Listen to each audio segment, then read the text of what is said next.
Buenos días. El mundo sigue con la mirada puesta en un punto de alta tensión que podría redefinir el mapa geopolítico de Medio Oriente. Hoy en Entrevista a Venevisión vamos a analizar las respuestas que en el conflicto bélico han tenido Irán, Israel y Estados Unidos durante los últimos 3 días. Nos acompaña el especialista en integración regional, Francisco González. Bienvenido. Hola, muchas gracias a ti, a toda la audiencia de Venevisión y a Margarita por la invitación. Ibrahim, como tú bien dices, pues estamos en una tensión internacional. Venezuela también está en esa lógica y de eso es lo que vamos a tratar de explicar aquí. Hay un cese al fuego, no sabemos por cuánto, pero esperemos que sea por mucho. En función de los últimos acontecimientos de los días lunes, martes y miércoles, ¿cómo evalúa el panorama? ¿En qué fase nos encontramos? A ver, esto ha sido un vaivén día por día, noche por noche, por el cambio horario, ¿no? Es que son 7 horas y media en el cambio horario entre Venezuela y los países del Medio Oriente, Israel o ya sea también Irán. Entonces han sido noches de mucho desvelo para uno poder hacer los análisis al momento, ¿no? En tiempo real y poder traerlo a colación a este espacio, ¿no? Entonces ahora estamos, como bien lo definía Trump en su Twitter, ¿no? En su ex, sus redes sociales, True, de que había un cese al fuego. Al principio, mira, nos costaba creerlo, porque seguían los ataques, ¿no? Pero de parte de Irán, por lo menos, habían anunciado, ¿no? Su canciller que sí iban a ceñirse siempre y cuando hasta las 4 a.m. del día, entre lunes y martes, no hubiese ataques de Israel. Sin embargo, esa noche hubo ataques, ¿no? De lado y lado.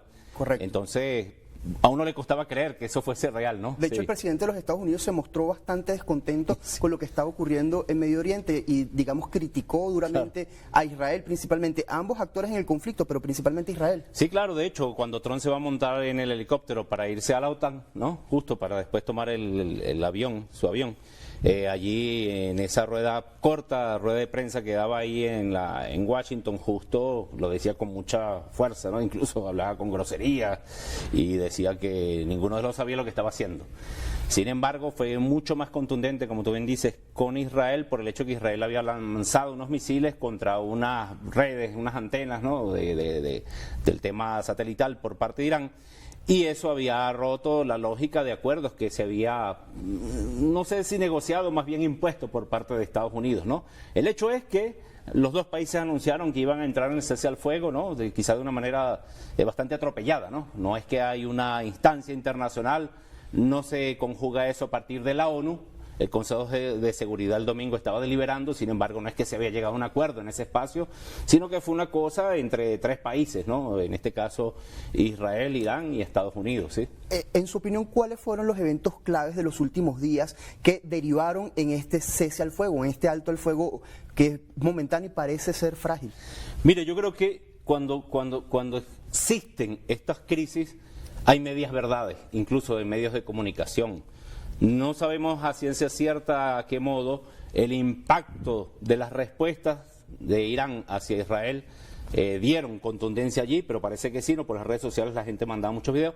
Y viceversa, tampoco sabemos totalmente sobre el impacto de los ataques de Estados Unidos hacia las 3 bases o las 3 centrales nucleares en Irán. Entonces todo esto permite que haya mucha incertidumbre, es bastante oscuro el panorama. Sin embargo, pues se llega a esta especie de tregua, de cese al fuego, ¿no? De no te voy a disparar, no me dispares. Pero como bien te digo, Trump también quiere vender eso como un triunfo. Se montaba en el avión ese, como estamos hablando, para irse a la OTAN, y allí quiere vender, pues, o quería vender el triunfo de haber logrado la pacificación mundial, ¿no? Como él quiere ganarse el Nobel, también es parte de eso, ¿no? En su opinión, ¿falta mucho para llegar, digamos, a esa pacificación regional, o por lo menos para, digamos, un cese honesto del conflicto entre Irán e Israel? Mira, va a depender de las partes. Esa pregunta es importante porque va a depender de las partes. Creo que hay buena fe en este momento, en este preciso momento, porque ha sido muy contundente. Recordemos que el viernes 13 de junio los ataques empiezan por parte de Israel, en medio de unas negociaciones, donde Estados Unidos era el mediador.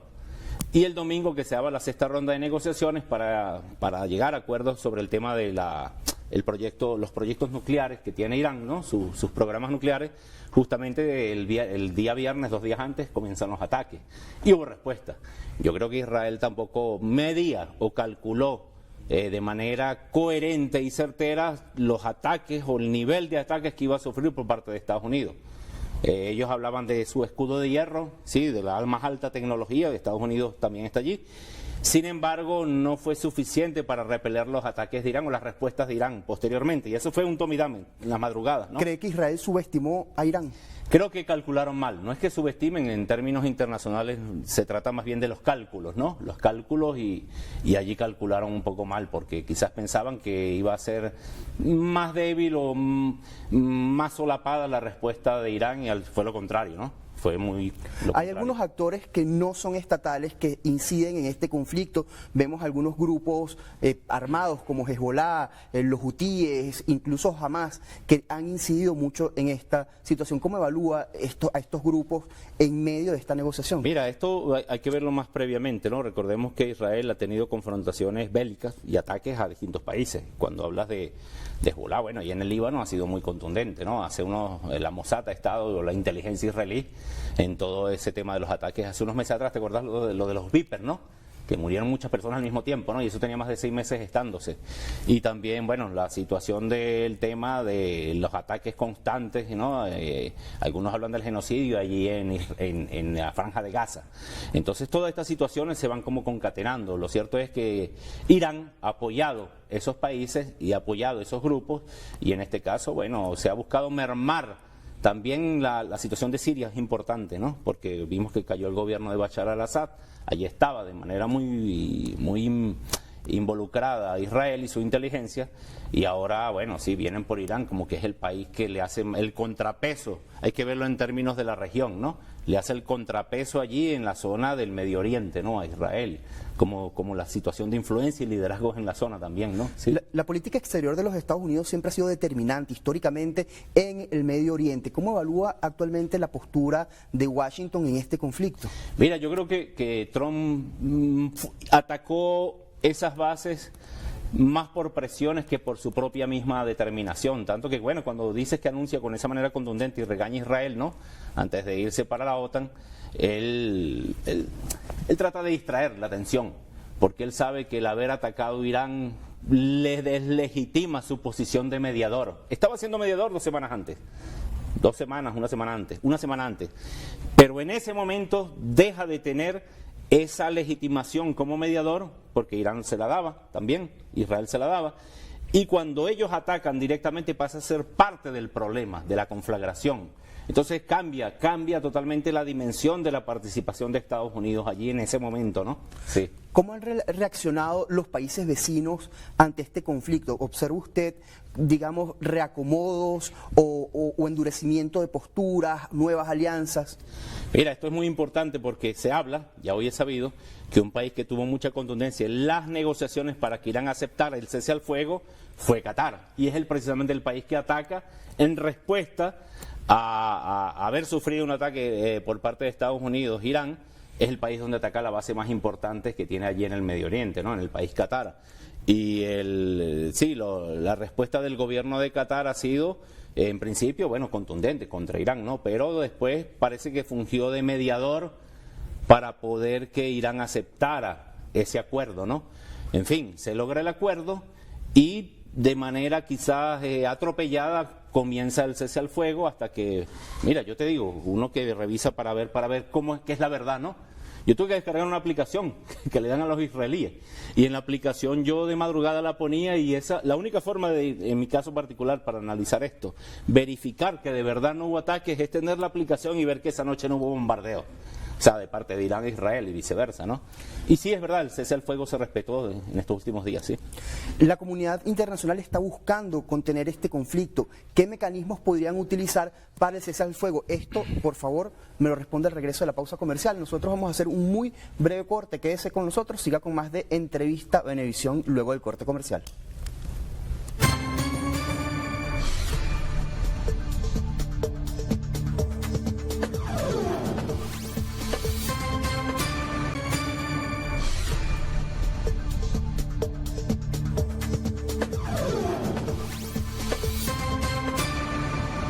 Seguimos con más de Entrevista Venevisión. Estamos conversando con Francisco González, experto en integración regional. Antes de irnos al corte comercial se nos quedaba una pregunta en el aire. La comunidad internacional está tratando de contener el avance del conflicto bélico entre Irán e Israel. ¿Qué mecanismos de integración regional se pueden utilizar, digamos, para mediante la diplomacia solucionar esta situación? Sí, mira, el día domingo vimos un Consejo de Seguridad de la ONU, quizás muy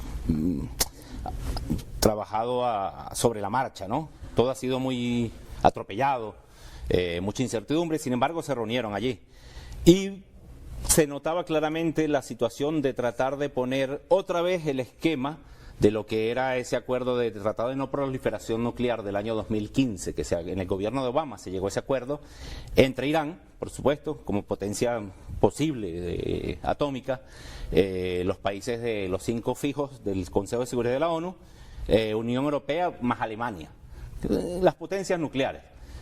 Recordemos que Irán está desarrollando un programa nuclear en términos pacíficos industriales, sin embargo, pues los últimos meses el director de la Organización de Energía Atómica, el señor Rafael Mariano Grossi, argentino, él venía anunciando que ya habían desarrollado un punto casi del 60% y que por eso se acercaba bastante, él decía, ¿no? Dice Mariano Grossi, un pasito para tener la bomba atómica, y esos discursos públicos generaron el motivo para los primeros ataques, ¿no?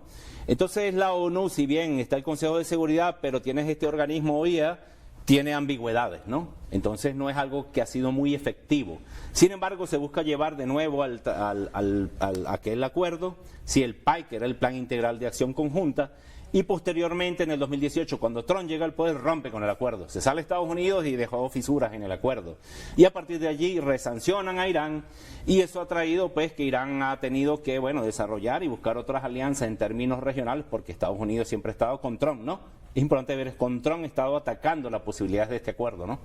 ¿Cómo se inserta la reunión que tuvieron el miércoles los países miembros de la OTAN en este conflicto? Porque además la OTAN misma está pasando por una crisis en este momento. Trump ha llamado la atención de varios de los miembros por sus aportes económicos a esta organización. Sí, claro, el 5% están pidiendo. De hecho, el acuerdo que tiene la OTAN es que el 5% del PIB de cada uno de los países. España, Pedro Sánchez anunció recientemente que no iba a llegar ahí, Trump empieza a golpear también a España, ¿no? Entonces, recordemos algo, ¿no? Que Trump no es muy proclive a la OTAN, no es muy proclive a la Unión Europea ni a la ONU. Trump es más tendencia ultranacionalista y aislacionista. Entonces está contra los globalistas, que los que vienen desarrollando el mundo después del 45, en la época de posguerra, ¿no? Entonces estos mecanismos de integración no son algo que son muy bien vistos por el gobierno actual, el gabinete actual de Donald Trump, y por eso vemos esas diatribas constantes con la OTAN. Sin embargo, la está utilizando ahora para llegar allí, quiere hacerse ver como el pacificador, como decía anteriormente, y llegar al premio Nobel, ¿no? Creo que es lo que le quiere vender a su electorado. Bueno, ya lo postularon. Tiene una postulación, por lo menos. Sí, seguramente, pero hemos visto también las dinámicas dentro del propio Estados Unidos, la crisis interna que tienen con los migrantes, y esto hace que un poco la distracción telemática hacia ese problema pase a un segundo plano, y el plano central ahora es el tema Irán, Israel, Estados Unidos, ¿no? Sí. El conflicto, volviendo al conflicto de Medio Oriente entre Irán e Israel, se inserta en un contexto mundial complejo. Hay inflación en todo el mundo, hay unas dificultades económicas en el mundo. Se esperaba que con el ataque de Israel a Irán aumentaran los precios del petróleo. Ocurrió lo contrario. Es algo curioso. No, mira, sí. Ves que bajaron los precios. El día viernes 13, día ¿no? bíblico, ese día subieron y a partir de allí subieron. Pero el bajón viene justo después cuando se habla del cese al fuego, ¿no? Es decir, los mercados se contienen. Parece que hay ciertas tranquilidades, los inversionistas se mueven y la cosa como que medio que se calmó. Sin embargo, como decíamos al principio, ¿no? Que conversábamos, Ibrahim, es algo que es totalmente inestable.